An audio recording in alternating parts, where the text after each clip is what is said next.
Bienvenue sur Ensemble, le podcast de témoignages de couple sans filtre. On parle souvent du début des relations, mais moi, je vais écouter la suite.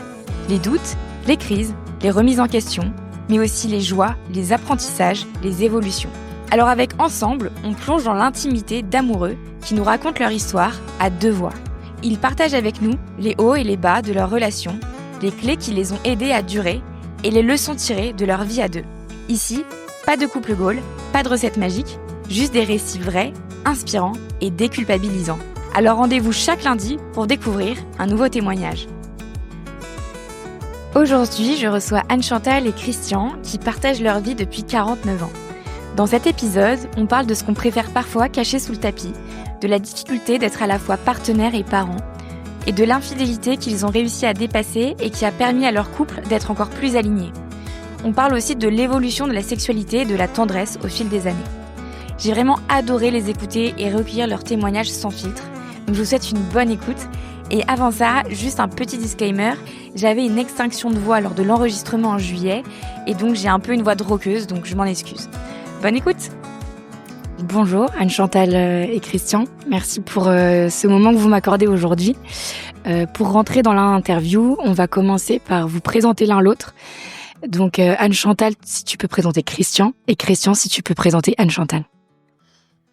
Alors Christian, je l'ai rencontré à l'âge de 12 ans et je me rappelle très bien de notre première rencontre. Il y a quelque chose dans ce regard, dans ce qu'on a échangé qui m'a plu. Bon, on avait 12 ans, hein, donc voilà. Et puis moi, c'est mon compagnon depuis bientôt, ça fait 49 ans qu'on est ensemble, qu'on est en couple. Et ce que j'apprécie particulièrement dans notre relation de couple, c'est que il a toujours été en soutien de ce que j'avais envie de faire.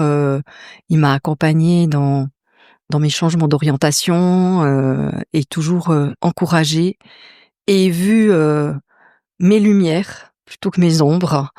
Voilà, donc de manière un peu succincte. Merci. Déjà, bonjour Émilie, merci de l'invitation. Donc Anne-Chantal, effectivement, moi j'ai toujours bien aimé chez elle depuis toute jeune, toute gamine, qu'on se connaît, son côté, cette énergie, une sorte d'énergie joyeuse comme ça, qui a du répondant. Et c'est toujours quelque chose que j'ai beaucoup apprécié chez elle. Et c'est vrai que elle a donné, je dirais, l'exemple, le ton en quelque sorte, de commencer à faire un peu d'introspection, de se poser des questions, et c'était absolument indispensable pour notre couple, je pense, plus tard. Enfin, je pense pas, je suis même sûr. Et voilà, et donc j'ai vraiment beaucoup déjà de reconnaissance qu'elle ait amené qu'elle ait donné cet exemple-là, parce que ça m'a permis moi aussi de commencer à me poser des questions et un jour d'en faire un métier, comme c'est le cas maintenant. Donc voilà, donc c'est vrai qu'elle elle a toujours été très très à l'écoute, à tous les cas. Et puis avec vraiment je dirais une valeur famille très forte aussi, et vraiment pour ça je trouvais toujours super. Merci. Du coup, vous vous rencontrez très tôt, à 12 ans, mais ça devient sérieux. Enfin, vous commencez votre couple à 16 ans. Entre 16 ans et le moment où vous emménagez ensemble, qu'est-ce qui se passe? C'est une relation de jeune adolescent ou c'est déjà un peu sérieux? Alors, si on m'avait dit que c'était sérieux, je crois pas que je serais partie dans la relation avec autant de légèreté, je dirais, et de confiance. Bon, ce qu'il faut savoir, c'est que on était en classe parallèle, donc quelque part, on avait déjà 2 fois eu des essais qui ont avorté par ma faute. Qui ont duré 2-3 semaines, pas plus. Voilà. Je pense que moi, j'étais pas suffisamment mûre et pas prête à accueillir les envies que Christian avait par rapport au couple. Voilà. J'avais passé la maturité nécessaire. À 16 ans, certainement un peu plus mature, mais après, on a beaucoup évolué ensemble, parce que à 16 ans, on n'a encore pas et évolué en copiant un peu les modèles parentaux, et ça a pris du temps pour qu'on s'en distance, je dirais. Et la première distanciation, ça a été quand on s'est mis en ménage. Quand vous avez emménagé ensemble, ouais. Et c'était à quel âge ça? C'était à notre 22e année. Ah oui, donc assez tôt. Oui. Ouais, à 21 et quelques. Mais en fait, les deux, on a fait des études, donc on n'était pas autonome financièrement, et on s'est mis en ménage sitôt que c'est moi qui ai gagné plus rapidement, et sitôt que moi j'ai eu un salaire, c'était évident qu'on allait se mettre en ménage, parce que ça faisait quand même, ça faisait 5 ans qu'on était ensemble, ouais, plus de 5 ans même, et que on aspirait à être chez nous. On en avait un peu assez de passer de chez mes parents à ses parents avec des sacs avec des habits et tout. On avait envie vraiment de construire quelque chose pour nous. En fait, donc c'est moi qui ai initié ces 3 relations même, mais j'ai pris la 3e. Et c'est vrai que moi, je l'ai peut-être pas dit comme ça, mais moi, dans mon optique, c'était toujours, si ça marche un jour, il n'y a pas de raison que ça ne marche plus un jour. Enfin, c'est pour toujours. D'accord. Si ça marche un jour, c'est pour toujours. Ça peut être mon slogan. Ok. Donc moi, je partais toujours dans l'idée de, OK, en début d'une relation, elle est faite pour durer. Et c'est vrai que donc, pour moi, c'était sérieux dès le départ, là où Anne-Chantal voyait peut-être plus de légèreté. Mais c'est vrai que en commençant à 16 ans, on a tout appris ensemble, à se découvrir, voilà, et à évoluer ensemble, à s'adapter au rythme de l'un et de l'autre. Donc voilà, dans la rencontre amoureuse, et voilà, donc c'est vrai que c'était il y a eu plein d'étapes dans tout ça entre cette époque-là et aujourd'hui. Et les premières années où vous emménagez ensemble, comment ça se passe? À quel niveau? De manière À générale tous ou les bien? niveaux, je veux dire, quand on emménage avec quelqu'un, on vit aussi du coup la vie quotidienne, peut-être la routine, le partage des tâches, les humeurs de l'un, de l'autre. Alors peut-être déjà première chose, c'est que moi j'étais aux études, j'étais à l'université à ce moment-là, et Anne-Chantal travaillait, donc celle qui subvenait aux besoins financiers de la famille. J'ai une petite aide de mes parents, mais voilà, donc déjà on a déjà une sorte de, on peut dire, déséquilibre dans le style de vie qu'on a. Moi je suis encore un peu dans la période études, sympa, cool la vie quoi, avec et Anne-Chantal quelque chose de beaucoup plus sérieux. Et voilà, peut-être je vais juste parler de l'aspect financier, après je laisserai Anne-Chantal compléter la suite. Sur l'aspect financier, moi j'étais déjà avec mes peurs, j'avais peur de manquer, mais je n'étais pas conscient, et j'ai voulu mettre tout de suite du contrôle, je dirais, dans les finances, en préparant un petit carnet avec des colonnes, voilà, combien pour l'alimentation, pour l'habillement, pour ci, pour ça, ben vraiment mettre du contrôle. Puis Anne-Chantal n'a pas voulu, après quelques jours, elle dit non, ça tu peux courir, moi je ne ferai pas ça. Donc elle a pas voulu entrer dans mon jeu de peur en quelque sorte, et voilà, qui nous a obligés à fonctionner autrement. Alors bon, pour les finances, il en a parlé. C'est vrai que quand il est venu avec son petit carnet et il fallait garder les tickets, j'ai dit non, ça c'est exclu. Moi, je peux pas vivre comme ça. C'est pas ma manière de fonctionner. Et puis quand tu parlais des tâches, du partage des tâches, moi je suis vraiment venue avec une optique que je vais pas être la femme qui va s'occuper de faire à manger, de faire le ménage, etc. Et donc on se partageait passablement bien les choses, et en même temps j'ai quand même vu qu'il y avait certaines choses, par exemple le repassage. Alors maintenant on repasse plus beaucoup, les tissus ont évolué, enfin voilà.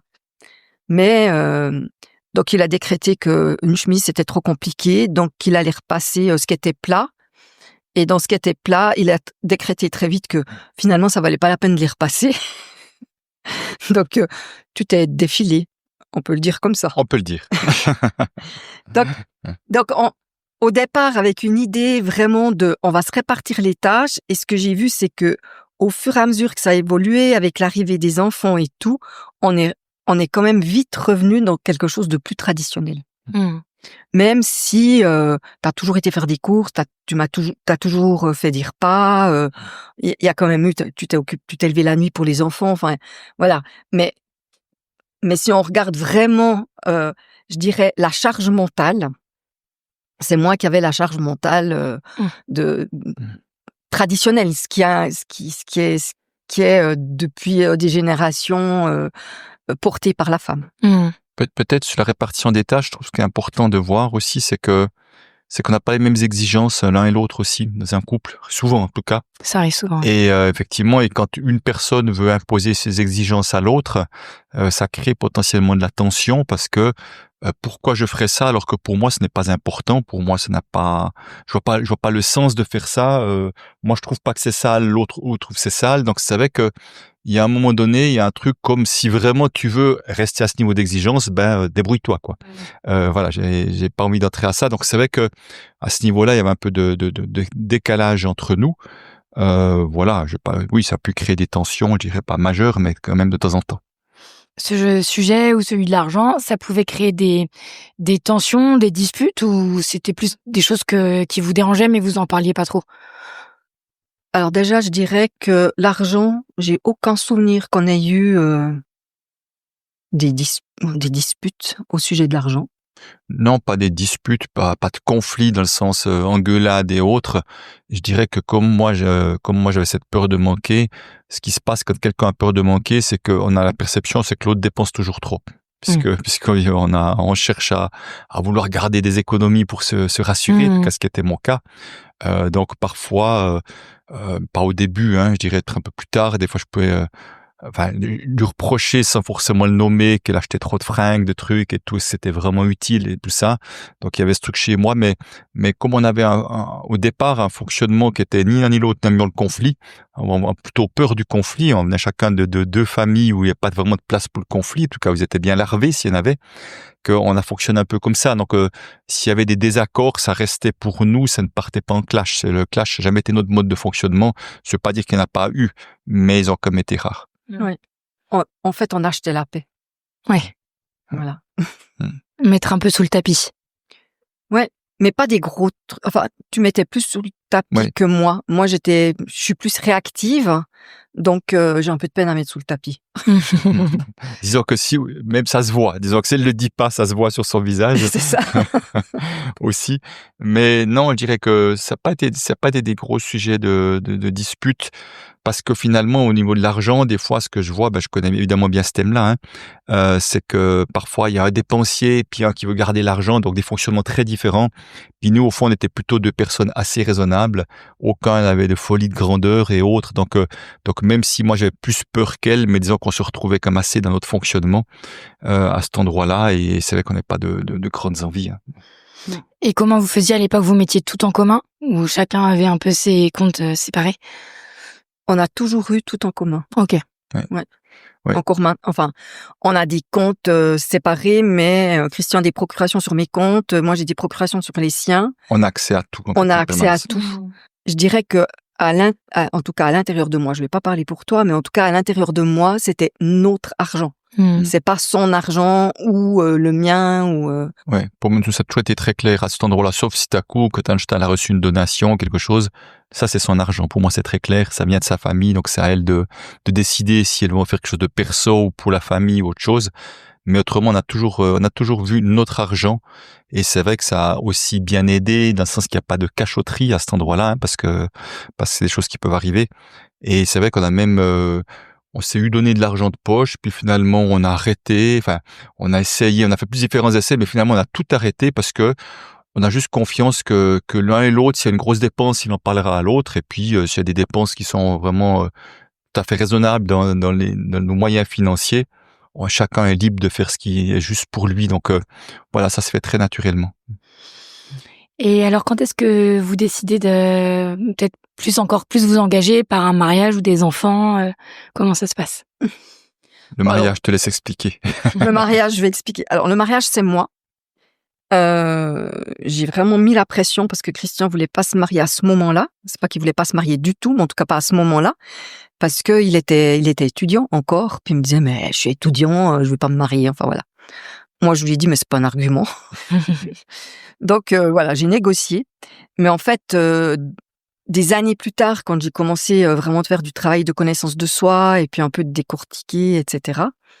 Moi je me rends compte que j'avais une pression de mes parents, mais pas exprimé clairement, je vais le dire comme ça, et que quelque part c'était plus leur projet que mon projet, mais que j'ai pris après le corps, alors ça, c'est sûr à ce moment-là. Ouais, autrement dit, faut aller plus loin, c'est que ça les dérangeait de savoir que nous vivions ensemble sans être mariés. Ouais, surtout que c'était moi qui ramenais le salaire, donc ça c'était aussi j'étais plus traditionnel. Ouais. Et donc toi, la pression, tu l'as subie comment? Ouais, mais c'est-à-dire que c'est vrai que pour moi, c'est pas de sens de se précipiter de se marier. Enfin, moi, j'étais comme très aussi porté sur le regard des autres. Je dis, bah, attends, un étudiant qui se marie, en général, c'est qui va devenir papa ou maman, Ouais. mais pas autrement, il n'y a pas de sens de se marier en étant étudiant. Donc, pour moi, ça pouvait tout à fait attendre et parce que c'était une certitude qu'on allait se marier, c'était pas la question. Et c'est vrai que c'est pour ça que quand Einstein me disait, mais bon, c'est pas un argument, tu veux de toute façon te marier. C'est vrai que je vais de toute façon me marier. Donc, c'est pour ça que mon argument était juste en lien avec le regard des autres Mmh. et rien d'autre. Donc voilà, bah j'ai dit oui, puis on a fait notre cérémonie de mariage.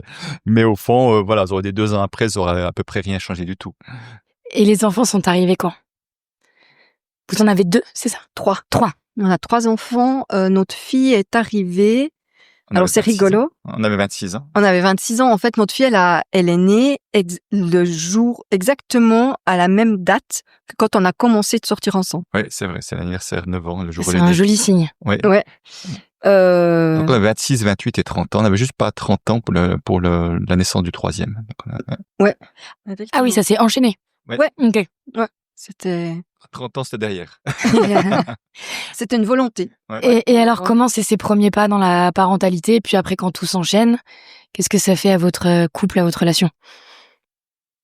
Moi, je dirais qu'on a beaucoup été parents avant d'être partenaires. Même si on a toujours été partenaires, mais je veux dire, on a vraiment mis focus sur la famille.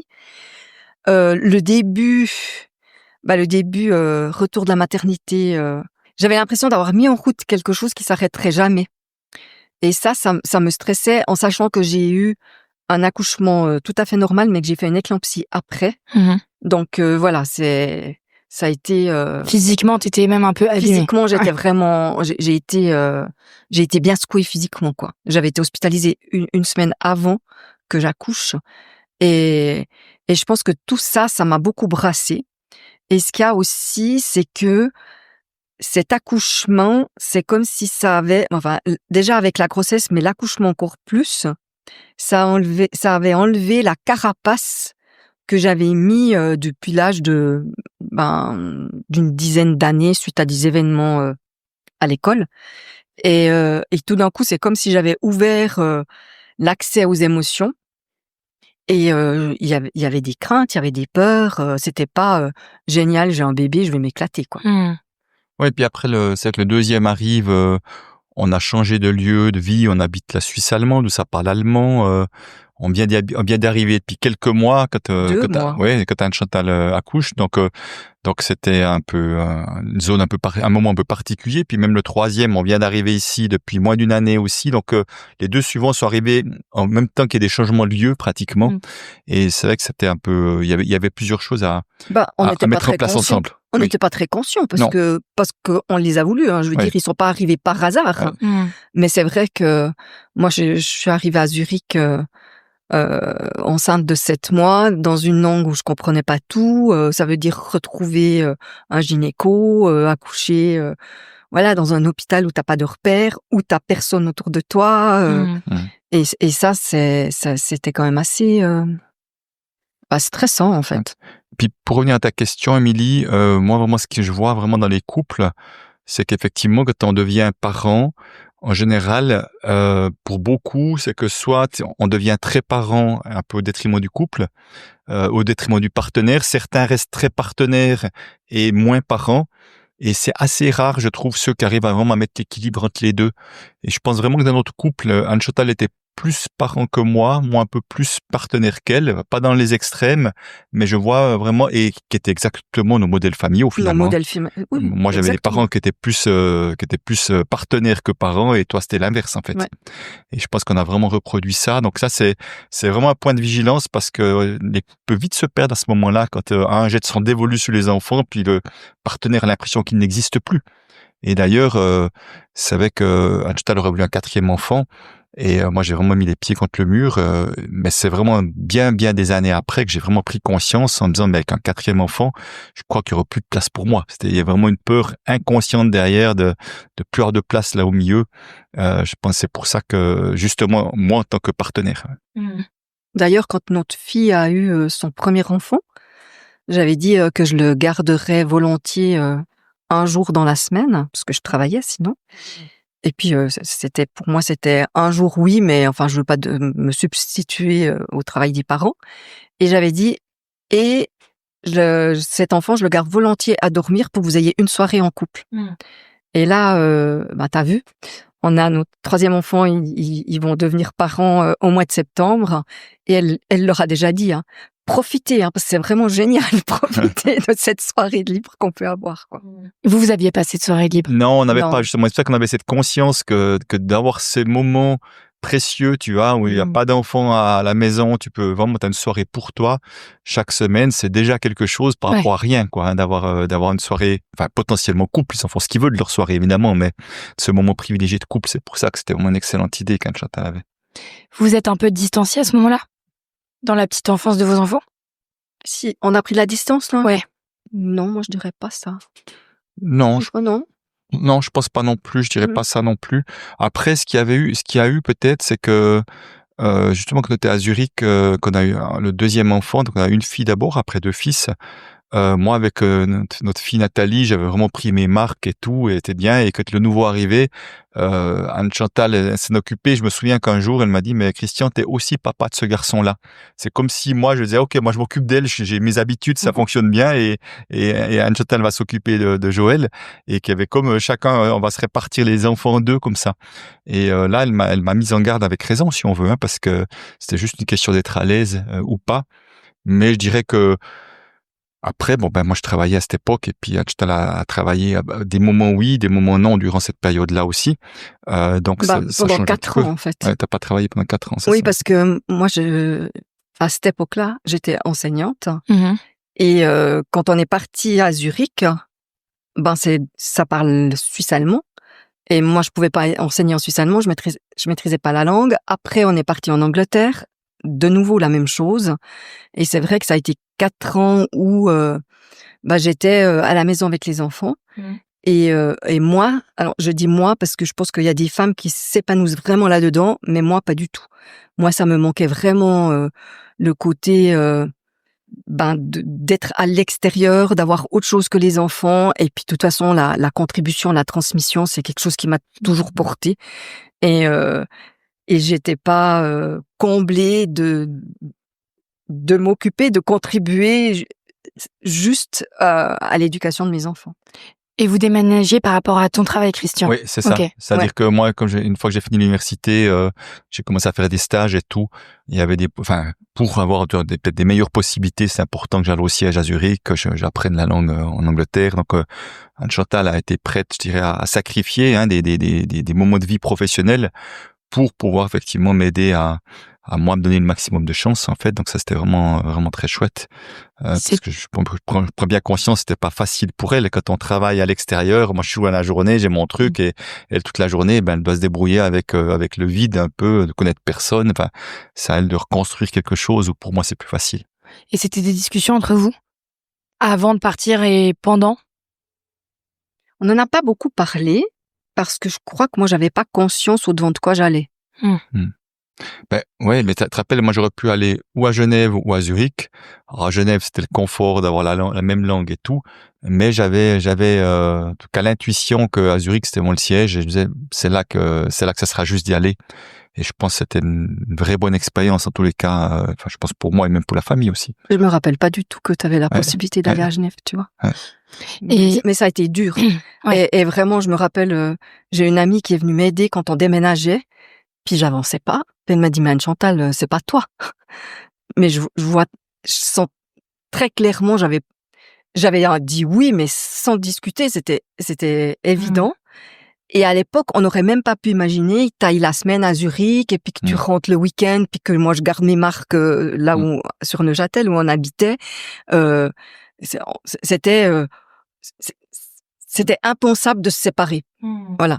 Donc voilà. Mais c'est vrai que Zurich, ça a été compliqué pour moi au début. Jusqu'à que tu connaisses un peu du monde. Jusqu'à que je connaisse un petit peu de monde. Et puis j'étais enceinte de 7 mois. Ouais. On a mis 3 semaines à avoir le téléphone. On n'avait pas les portables à l'époque. Donc je me sentais très très isolée. Ouais. Et si on revient sur le sujet de l'argent, du coup j'imagine qu'en plus toi tu avais des postes où potentiellement tu gagnais plus d'argent que si tu bougeais. Toi, tu t'étais arrêté de travailler. Ouais. Comment ça se passait à ce niveau-là Disons que moi, j'étais encore stagiaire, mais simplement, on était en Ah, tu étais stagiaire. Oui, j'étais encore stagiaire, mais D'accord. simplement, des stagiaires qui quand même payés de telle manière à ce que je peux subvenir aux besoins de la famille. Donc, c'était comme des montants comme intéressants. Voilà, donc c'était pas, à cet endroit-là, c'était pas un problème. Ça n'a pas été c'est peut-être été le moment où on avait le moins de sous. C'était à Zurich. On a dû le plus compter. Ouais. Mais c'était pas une catastrophe dans le sens que, voilà, on n'était pas sous la paille, mais on devait quand même être vigilant. On devait être vigilant. Moi, je Ouais. sais que c'est une période où, quand j'allais faire mes courses, je regardais le prix de chaque chose. Et puis, c'est une période, on a fait des vacances parce que mes parents ont une maison de famille en Valais. Et sinon, je pense pas qu'on serait parti en vacances, par exemple. Ouais, Et toi, le fait de ne plus gagner d'argent toi-même, est-ce qu'il y a eu un impact? Non, ça m'a pas. Non, c'était pas un problème. En fait, quand j'ai recommencé de travailler, c'était pas forcément pour avoir plus d'argent, c'était vraiment pour avoir une activité autre que mon petit cercle familial, quoi.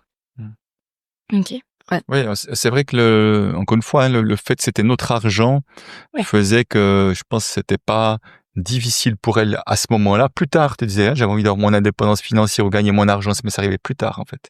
Ouais, plus tard, je disais, mais moi, j'ai pas envie de me retrouver à devoir rester avec un conjoint juste parce que financièrement, j'arrive pas à me débrouiller toute seule. Mais c'est venu après coup, ça. C'est venu plus tard. Ouais. À ce moment-là, de toute façon, je pouvais même pas imaginer que on puisse un jour se séparer. Et est-ce que justement dans votre vie, alors peut-être après les enfants, il y a eu un moment où vous avez imaginé vous séparer, une grosse crise? Ouais, il y a eu une grosse crise plus tard. Enfin, les enfants étaient loin de la maison, pas, je sais plus, je crois que oui, je pense. Ils étaient déjà partis? À mon avis, oui. En tout cas, une bonne partie. Mais c'est vrai qu'il y a eu une période Ils étaient déjà en tout cas, le dernier, il faisait un peu des allers-retours. Ouais. Mais il y a eu une période où j'étais amoureux de 2 femmes en même temps et vraiment avec le questionnement de dire est-ce que vraiment, est-ce que je reste ou pas? Et j'en ai discuté ouvertement avec Anne Chantal, de mes doutes et c'est comme ça qu'on a pu, en tout cas, avec l'accueil qu'elle a eu et en tout cas la foi qu'elle avait dans notre couple, que ça me paraissait évident que rester était juste, quoi. ouais, c'était très compliqué. C'est une période très, très douloureuse pour moi. Vraiment très, très douloureuse et à un moment donné, en fait, j'ai l'impression que t'es resté parce que j'ai complètement lâché prise à un moment donné. Au départ, j'ai voulu me battre pour le garder. Et puis, à un moment donné, j'ai vraiment pu lui dire, écoute, si tu penses que tu seras plus heureux avec cette autre femme, eh ben voilà, moi je suis triste parce que je pense qu'on a encore plein de choses à vivre ensemble, mais voilà, ça c'est mon avis. Et c'est là que t'as dit, je sais pas, tu m'as dit. Ouais, tu l'as dit même plus joliment que ça, tu l'as vraiment partagé en disant, moi j'ai vraiment senti à quel point tu sentais qu'on a encore des super choses à faire ensemble. Pour moi, j'ai vraiment entendu, c'est comme si à ce moment-là, j'avais pris la mesure de l'amour qu'elle avait pour moi encore bien plus fort que jusqu'avant. Tu vois, c'est comme si à ce moment-là, j'ai dit, une femme qui t'aime comme ça, mais qu'est-ce que tu vas aller chercher ailleurs? Ça sert à rien. Il n'y aura jamais quelqu'un qui t'aime comme ça. Et quel était le contexte dans lequel toi t'es tombé amoureux de quelqu'un d'autre? On dit souvent que quand on tombe amoureux, c'est un peu la faute des deux. Des gens sont d'accord, des gens sont pas du tout d'accord, mais de toute façon, moi je crois qu'en général quand ça arrive, c'est qu'il y a quelque chose peut-être qui s'est un peu éteint quelque part, je pense. Et c'est vrai que on peut vite tomber dans le côté bourreau-victime aussi, et moi le premier, à être le bourreau et Anne Chantal la victime, mais je crois qu'on a réussi à pas trop être là-dedans justement, parce que autrement, ça peut vite devenir douloureux, ça peut devenir des grandes disputes et tout ça. Donc je pense qu'il y avait quelque chose, mais c'est vrai qu'à ce moment-là, moi j'étais indépendant depuis quelques années, je m'éclatais bien, je voyageais, mon travail et tout, et Anne-Chantal était une activité qui était très prenante pour elle, qui lui prenait beaucoup de temps et beaucoup d'énergie, et voilà, donc je pense qu'on était un peu décalés dans notre manière de vivre les choses. Ouais, très clairement, très clairement. Moi, je brassais des problèmes. Je travaillais avec des enfants en difficulté, avec des familles en difficulté. En plus, là où je travaillais, il y avait aussi des collègues en difficulté. Donc, il y avait, en fait, moi, je brassais des problèmes. Puis lui, il partait, puis il revenait avec la banane parce qu'il s'était éclaté en donnant un atelier ou un stage pendant 2 ou 3 jours, et d'avoir fait des rencontres chouettes. Et je pense qu'il y a vraiment eu quelque chose à cet endroit-là. Et moi, ça m'a aussi le fait d'imaginer qu'on puisse se séparer m'a fait prendre conscience à quel point je l'aimais. Que je savais que je l'aimais, mais quand on construit ensemble, c'est comment dire ça? C'est pas parti d'un amour passion puisqu'on se connaissait déjà. C'est pas ouah, On n'a pas le coup de c'est foudre. pas le Voilà. coup de foudre. Je t'ai rencontré à cette soirée, j'ai vu que toi. C'était pas ça. Il y a quelque chose qui s'est construit ensemble et ça me traversait des fois. Je me disais, est-ce que c'est vraiment ça l'amour ou bien je suis en train de passer à côté et en même temps je me sentais super bien dans cette relation, mais et cette situation m'a vraiment fait prendre conscience à quel point j'aimais mon mari et à quel point je tenais à lui. Vous en aviez parlé avant de cette notion de fidélité, de ce que ça voulait dire pour vous deux, de Je pense pas qu'on ait une discussion là-dessus. Je pense pas, non. On n'en a Non. pas. Non. Enfin, je sais pas, c'était une forme d'évidence. Moi, je pense aussi. Ouais, Mhm. moi, je pense qu'il y a quelque chose de cet ordre-là. Il y avait pas de jalousie en fait. Ouais, il y a pas T'étais de- pas jaloux, j'étais pas jalouse. Enfin, il y avait une forme de confiance presque naïve, je dirais quand même, en tout cas chez moi. Mhm. trop de raisons d'être jaloux non plus, en plus. Mais c'est vrai que, ouais, je pense qu'effectivement, c'est une forme d'évidence. Mhm. Et alors, comment vous avez géré, du coup, quand toi tu l'as dit à Anne-Chantal, vous en avez parlé tous les deux, vous êtes allés voir des proches, vous avez des psys, Ouais. comment vous avez fait? Alors bon, on a déjà dû discuter, échanger et tout, et après on s'est fait accompagner un petit peu, Mais pas pour- peut-être 2 séances, ouais, peut-être pas. Mais c'était pas sur le moment, c'était Non, après un coup, peu parce après. qu'après ça vient se réveiller Voilà. Ouais. en lien avec certaines circonstances. Ouais. Bon, moi au départ j'étais assez sèche. Je t'ai dit, tu fais tes valises et tu pars. Puis après, il y avait notre fils qui revenait à la maison le jour après pour préparer ses examens finaux d'école ingénieur. Et puis après, je lui dis, non, en fait, tu pars pas parce que je veux pas le perturber dans sa préparation d'examen. Puis en fait, ça nous a donné du temps pour causer Mhm. et de poser les choses. Hmm. Après, je t'ai plus dit de prendre Ouais. tes bagages. Je Voilà. t'ai bagages et partir. Mais après, c'est sûr que pour Anne-Chantal, il y a une cicatrice qui est là, c'est normal. Je sais pas, ça me paraît normal qu'il y a une cicatrice qui est là, et cette cicatrice, elle peut être, c'est plutôt une blessure, une question pas cicatrisée, qui fait que ça peut être réactivé à différents moments. Voilà, donc ça fait partie du chemin. De temps en temps, qu'il y a ces moments un peu compliqués. Mais je trouve que enfin moi, le message que j'aurais envie de passer qui est important, c'est que quand une personne vit une situation comme celle-ci, tout l'entourage amène justement, il y a un bourreau et il y a une victime. Mm. Et pour moi, je ne voulais pas être là-dedans, même s'il y a des moments où je me suis vraiment sentie victime. Mais je ne voulais pas rester là-dedans, c'était exclu que je reste là-dedans. Et je trouve qu'il n'y a pas beaucoup de soutien par rapport à ça. Alors, on n'est pas allé tout de suite voir quelqu'un, mais je dirais que en termes de conscience populaire, on reste encore beaucoup là-dedans. Et pour moi, l'histoire, c'est qu'est-ce qu'on peut faire ensemble à partir de là. Donc, vous en avez pas parlé à des proches, par exemple? Vous avez gardé ça pour vous? Oui, donc, Non, moi j'en ai parlé. Toi, t'en as parlé. Ouais. Et on devait te dire, quitte-le, c'est souvent ce qu'on dit, non? Ouais, ouais. Non, on m'a pas vraiment dit quitte-le, mais plutôt, oh ma pauvre. Enfin voilà, ouais, je suis la victime, quoi. Mhm. Ouais. Ouais, sûrement 2-3 choses pas très sympas sur moi aussi, probablement aussi. Non. Tu m'as dit des fois que tu me défendais, tu m'avais défendu à l'extérieur, tu m'avais dit en tout cas. Ouais, quand on voulait me faire rentrer là-dedans, oui, je disais, mais moi j'ai pas envie qu'on le voie comme le bourreau, quoi. Même si, oui, je souffre et puis qu'il y a une blessure, mais j'avais vraiment, j'ai mis de l'énergie pour pas entrer là-dedans. Parce que je voyais pas comment construire à partir de là. Et justement, comment vous avez construit à partir de là? Est-ce qu'il y avait un avant et un après?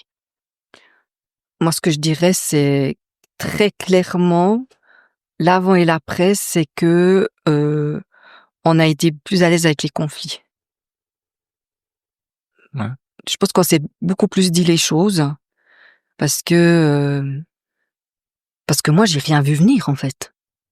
j'ai rien vu venir. C'est pas vrai. Il y avait quand même, souvent tu rentrais d'un truc en te disant qu'il y avait telle femme, que t'avais passé du temps et tout, mais tout à fait correct, hein, et je sentais quelque chose là derrière qui était pas tout à fait aligné, mais je savais pas comment l'exprimer, en fait, j'avais pas les mots. Et là aussi, je voulais pas rentrer dans la femme complètement hystérique, qui veut pas que son mari rencontre d'autres femmes ou partage un moment avec d'autres femmes. Mais ouais, c'était quand même un peu un choc.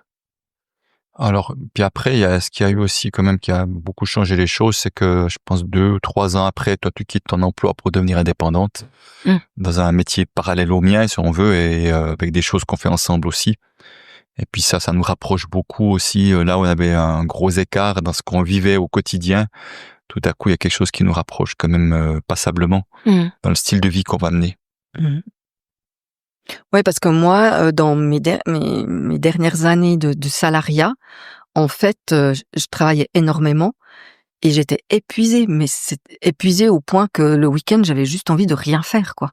Donc c'est sûr que c'est pas aidant pour la relation de couple. Déjà, toute la semaine, j'ai des horaires où je pars tôt, je rentre tard, et en plus, le week-end, je suis tellement fatiguée que j'ai même plus rien envie de faire. Donc c'est pas très nourrissant pour une relation de couple. Et toi, Christian, t'étais plutôt demandeur d'activités, enfin de choses à faire à partager ensemble?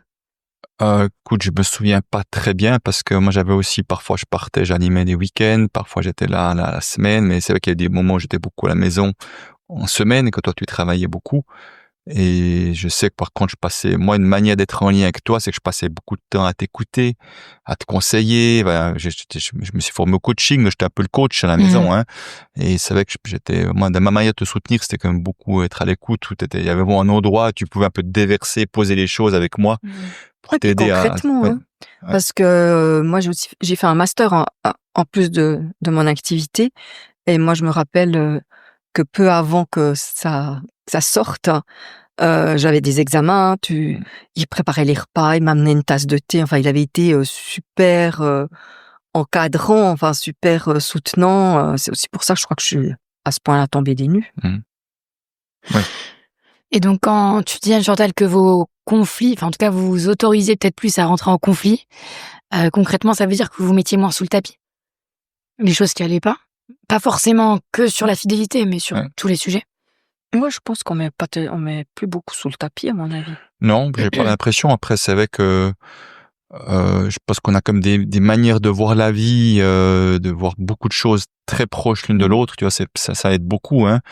Tu vois, il y a pas un qui a des activités privées qui prennent beaucoup de temps et puis qui péjorent beaucoup sur ce que fait l'autre. On aime la montagne, on aime aller marcher, enfin, il y a tellement de choses qu'on aime faire ensemble et ça, c'est vrai que c'est quand même, non pas que chacun n'a pas une place, qui peut avoir des choses privées qu'il aime bien faire, tu vois, et qu'il ne le ferait pas pour le couple, ce qui serait dommage, je trouve.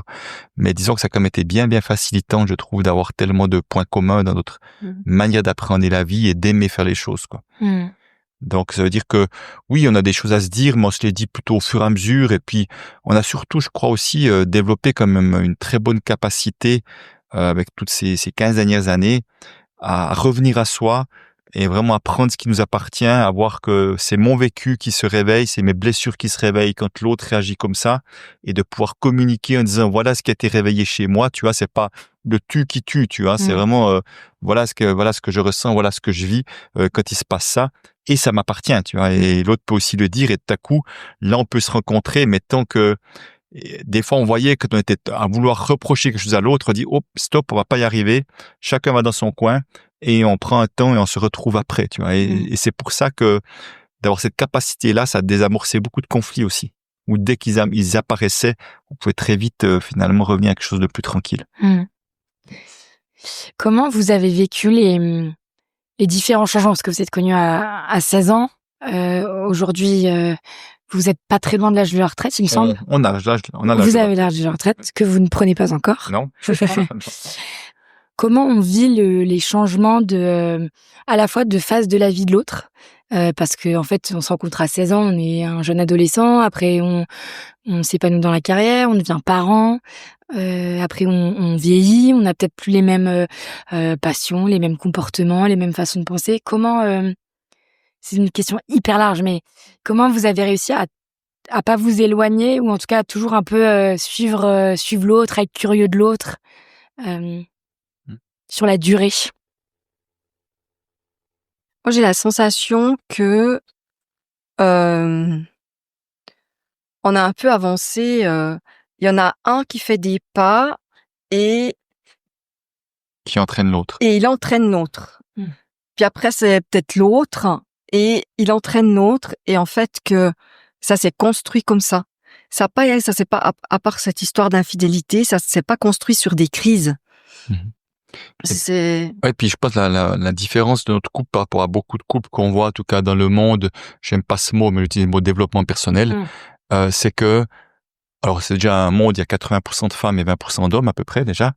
Et puis si tu veux, moi j'ai tellement entendu des femmes souffrir en disant mon mari n'est pas du tout intéressé par ça, j'ai envie de lui en parler, il a même pas envie d'écouter, alors que c'est Anne Chantal qui a commencé, mais moi j'étais très intéressé, je lui posais des questions, je voulais être le cobaye qui te faisait la kinésiologie, donc tu vois, j'avais ça en moi, ce qui fait que ça nous a réunis, alors qu'à beaucoup d'endroits ça sépare les couples.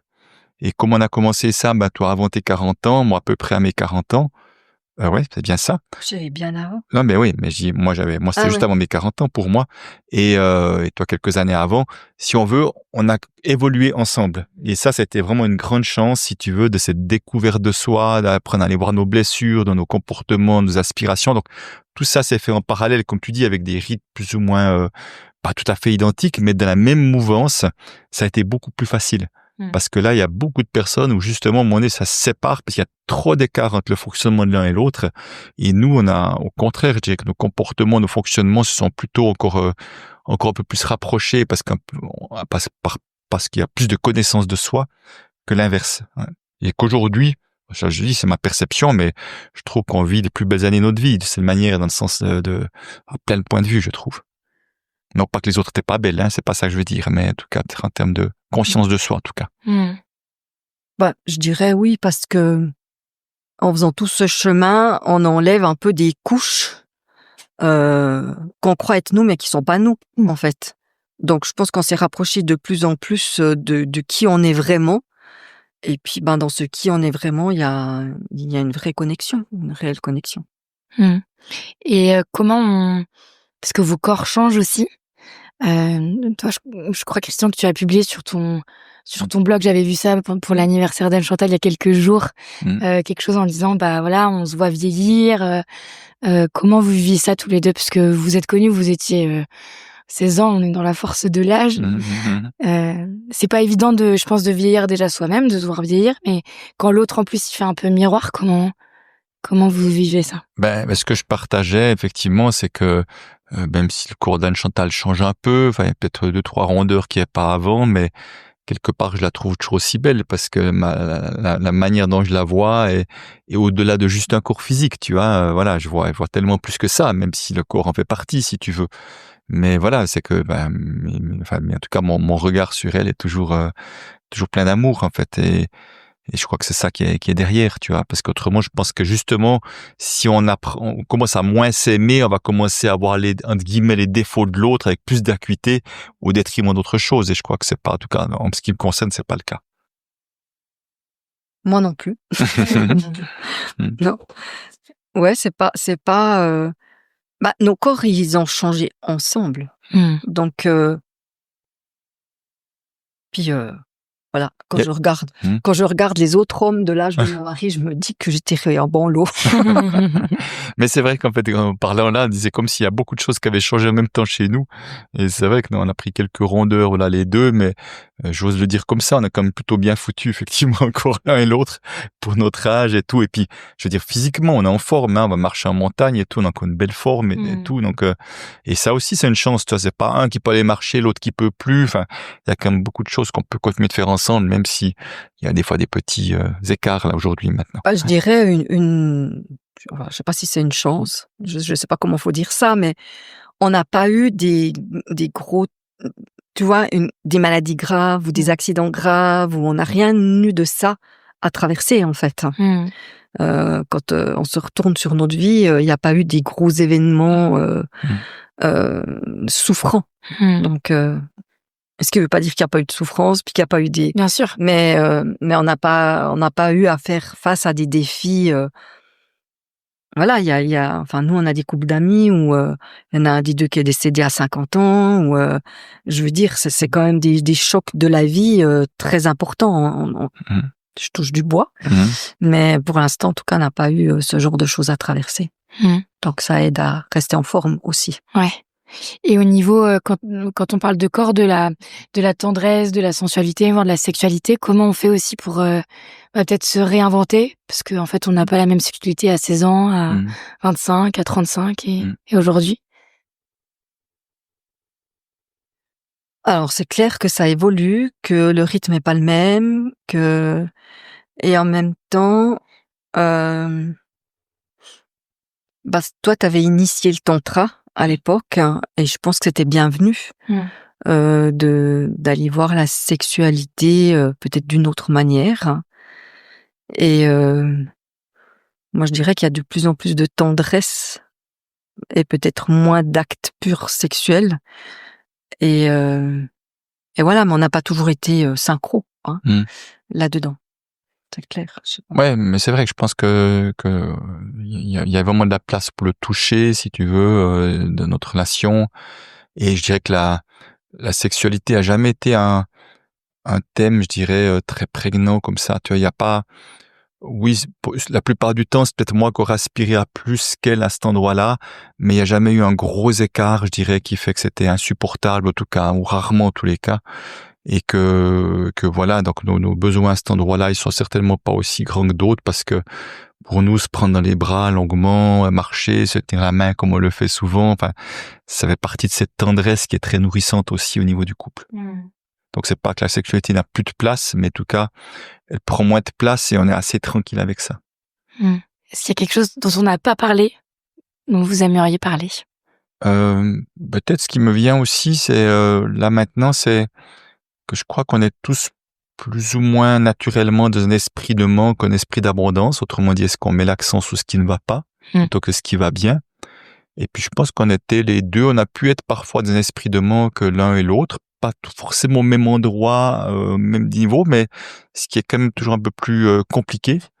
Et puis que je crois vraiment que les années, au fur et à mesure qu'on a pu exprimer toute la gratitude qu'on avait et pour l'un et pour l'autre, mais aussi pour la vie qu'on avait ou la vie qu'on construisait ensemble, d'habiter dans un endroit aussi merveilleux que là où on habite, si tu veux, que cet esprit d'abondance, cet esprit d'abondance de voir vraiment tout ce qui est là dans notre vie et de mettre de l'accent sur ce qui est là dans notre vie, fait que notre vie est toujours plus belle. Hein. S'il n'y a pas une semaine, on se dit pas mais quelle vie merveilleuse on a, qu'on se dit pas ça l'un et l'autre, tu vois.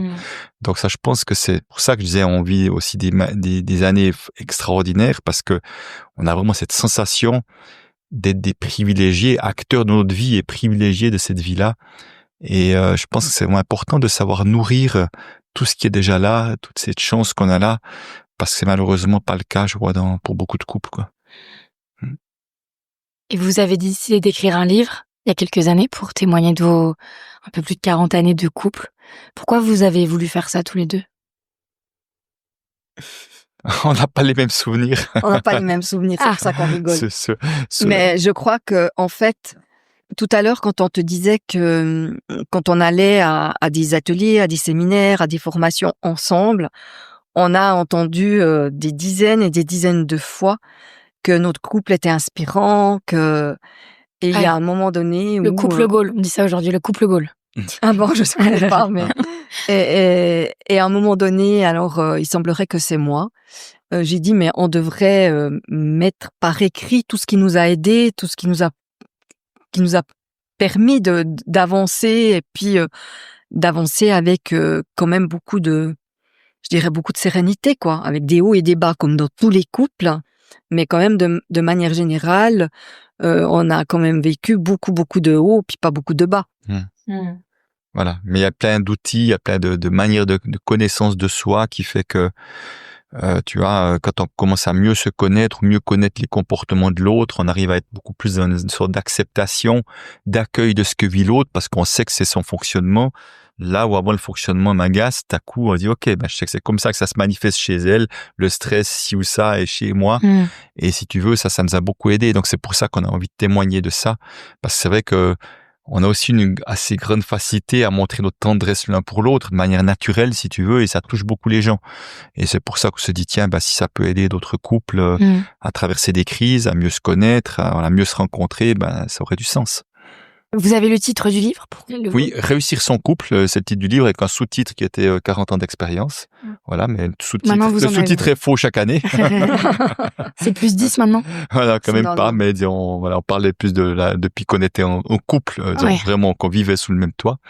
Parce qu'il a pris comme quelques années à écrire. C'est un livre un peu compliqué à écrire parce que comme on a revisité beaucoup de pans dans notre vie, qu'il y a beaucoup de témoignages, qu'on se livre beaucoup au thème de témoignages, tout à coup il y a des moments où on se dit t'as vécu des choses comme ça, c'était pas des fois un peu des rencontres un peu étonnantes, et de temps en temps on a vraiment mis ça de côté pendant un certain nombre de mois avant de reprendre l'écriture. Donc on a vraiment pris le temps. En plus on n'est pas d'éditeur à ce moment-là, personne n'attendait, il n'y avait pas de délai non, il n'y avait pas de délai, parce que quand tu publies avec un éditeur, tu as un délai. Pour le faire sortir. Tandis que là, non. Donc on a vraiment pris le temps de l'écrire. Merci beaucoup pour votre témoignage. Merci Émilie. Merci à toi Émilie. J'espère que le témoignage d'Anne Chantal et Christian vous a inspiré. Si vous avez aimé l'épisode, pensez à soutenir le podcast. Abonnez-vous, laissez une note, partagez-le autour de vous et puis suivez le compte Ensemble sur Instagram. C'est vraiment grâce à cette visibilité que ce projet pourra continuer à grandir et je vous en remercie par avance. Et on se retrouve lundi pour un nouveau témoignage.